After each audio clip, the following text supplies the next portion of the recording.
Hi, I'm Mary Kopczynski, the CEO of RegAlytics, and full disclosure, I'm completely in my pajamas with the fever and a stuffy nose, and I feel like death. But you know what's great? I can be completely horizontal and simultaneously entertained and up to date on all things regulation.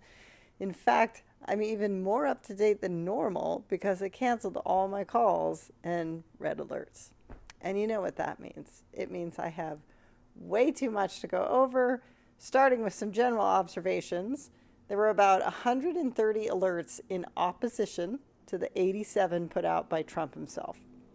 And of those 130 alerts in opposition, about 10% of them are just Elizabeth Warren single-handedly, point by point, countering what's coming out. So let's just do this. The regulators of the week are Trump and Warren, and the topic of the week is actually sexy companies. And let's start with the big merger between Capital One and Discover, which will create the 8th largest bank and the biggest U.S. credit card issuer. The federal banking regulators approved it, and so you know a lot of people have been watching this as kind of a forecast of how the Trump administration is going to view mergers and acquisitions going forward. Elizabeth Warren does not like it. She says it will lead to higher interest rates, more junk fees, and less credit availability for consumers and small businesses. She also highlights that President Trump himself had promised to limit credit card interest rates, but the approval, in her opinion, contradicts that promise. And then another even sexier corporation to talk about this week is NVIDIA. So where to begin? Okay, so back in 2022, Biden began restricting the sale of advanced AI chips to China. So NVIDIA created the H20 chip, which was designed to comply with export controls and allow for continued sale to China.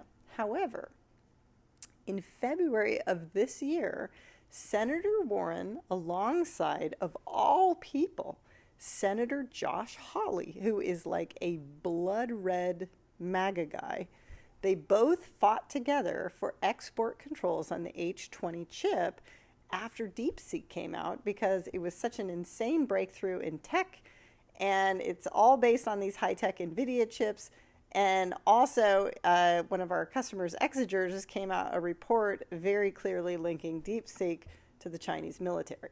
So then on Monday the 14th, which is 8 days ago, Trump gleefully announced that NVIDIA will manufacture its AI supercomputers entirely in the U.S., including 1 million square feet of new manufacturing space in Texas and Arizona, and a pledge to produce $500 billion of AI infrastructure in the U.S. over the next 4 years.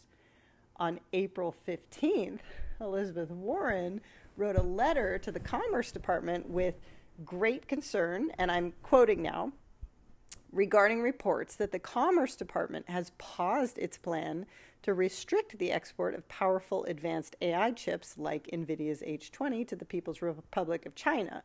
I'm particularly concerned that this decision was made during a $1 million a head dinner where NVIDIA CEO Jensen Huang promised President Donald Trump that his company would build more data centers in the United States. In reality, the company's continued export, this is still Elizabeth Warren, will result in the opposite outcome: more data centers for the PRC, less for the United States. Indeed, NVIDIA appears to be prioritizing business with PRC national champions, many of which have ties to the military, at the expense of U.S. startups and small businesses. I urge you to take swift action to address this critical risk to our national security. One day after that, NVIDIA announced a $5.5 billion charge because of higher costs from China export controls, and its stock went down.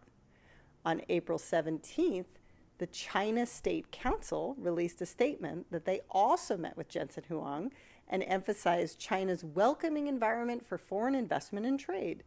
Meanwhile, the Chinese tech giant Huawei announced it was set to ship advanced AI chips to China as soon as next month. Again, I leave it to all of you to discuss what is the right policy for the world. Should we be in a world of mutual trust and advancement of tech for the greater good of humanity? Or is it a world of hidden advantage to maintain a single world power? I don't know, but I do hope that this trade war doesn't impact our ability to get medicine, especially cold medicine, because I actually need more now. And that's it this week for RegAlytics. We have the global supply chain of all of the world's regulatory alerts in one very easy to use place. If you need a solution for anything related to regulation, give us a call.